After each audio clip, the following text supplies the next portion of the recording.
The Soviet Union put a massive emphasis on forest preservation and set up zaboyvidnik, natural reserves, set aside for scientific research. By the 1930s, enough new forests had been created to cover an area the size of Mexico.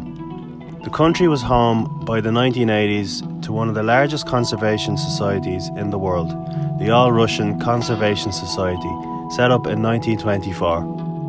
Established under Lenin, it declined under Stalin, but was renewed in the post-war period, and by the 1980s had succeeded in having Soviet policies changed to reflect the growing awareness of people about climate change. So much for there being no democracy in the USSR. The post-war period saw the launch of the Great Stalin Plan for the transformation of nature, which at that point was the largest afforestation plan in history, planning for 15 million acres of new forests. It was, and this is a point worth emphasising, the world's first explicit attempt to reverse human-induced climate change. The plan was discontinued, but its ambition is worth remembering. For context, the period in which it was discontinued is known to ecologists as the Great Acceleration, when the amount of carbon emissions and pollution began to skyrocket, along with consumerism, nuclear testing and military pollution. The massive potential of the ecological movement in the Soviet Union was cut short by the counter-revolutions in 1989. Had socialism not been overthrown, who knows where we would be now? After the events of 1989 to 1991, Socialist Cuba lost 85% of its trade and entered what we call the Special Period, the era in the 1990s when Cuban socialism faced its greatest challenges. After the revolution in 1959, Cuba had been forced to move closer to the Soviet sphere of influence. The Cuban economy had been built on the back of sugar exports to the United States. Think of Ireland and cattle exports to Britain. After the nationalisation of American companies, Cuba began to export sugar to the Soviet Union and Eastern Europe instead, in return for oil and food imports. It was these ideas that led Cuba from survival to sustainability. The people were forced to defend socialism with the minimum of food, energy imports and crippling sanctions without any aid. In response to the breakdown of the transport system, the state imported more than 1 million bicycles from China and also produced hundreds of thousands itself. A relocalization policy meant that schools and hospitals would always be sited in communities.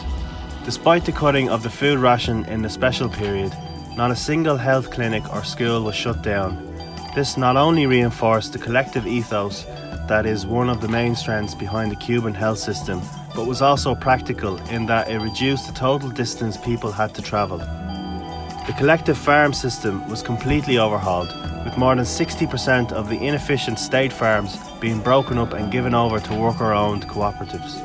The small average size allows for the use of animals such as oxen instead of tractors. The largely regulated market price that does exist means that animals are fed much less than they are here. 90% of the produce is organic, with limits on the use of pesticides and genetically modified organisms. A point worth highlighting is the status of the agricultural workers themselves. Traditionally in Latin America, the agricultural labourer is among the most exploited in society, with a disproportionate number of them black or indigenous. However, in Cuba, the agricultural workers, who are the main base of the revolution in its formative years, are often university educated, are paid well and are members of a trade union, which means that, along with the emphasis on local public utilities, Cuba is probably the only place in the world where the standard of living is higher in the countryside than in the towns. During the Special Period, people were forced to grow their own food in the cities, usually in old, derelict areas. The state established a department to facilitate this movement and to provide education, seeds, tools, etc. And the movement grew, with schools, workplaces, apartment blocks and all institutions tending to have their own little plot next door for their food. Not only is this practical, it also develops a collective responsibility among the people. Today, more than 60% of all fruit and vegetables grown in Havana is grown in urban plots.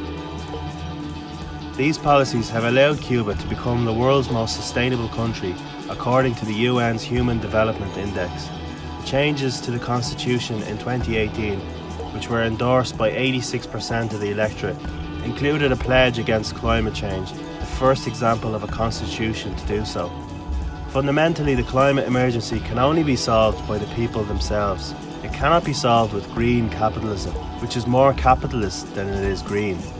The problem is monopoly capitalism itself, and such broad ideologies as eco-socialism, much like democratic socialism, with their promise of a so-called Green New Deal, serve only to pull the wool over people's eyes. The Nordic countries have been just as much of a disaster for the environment.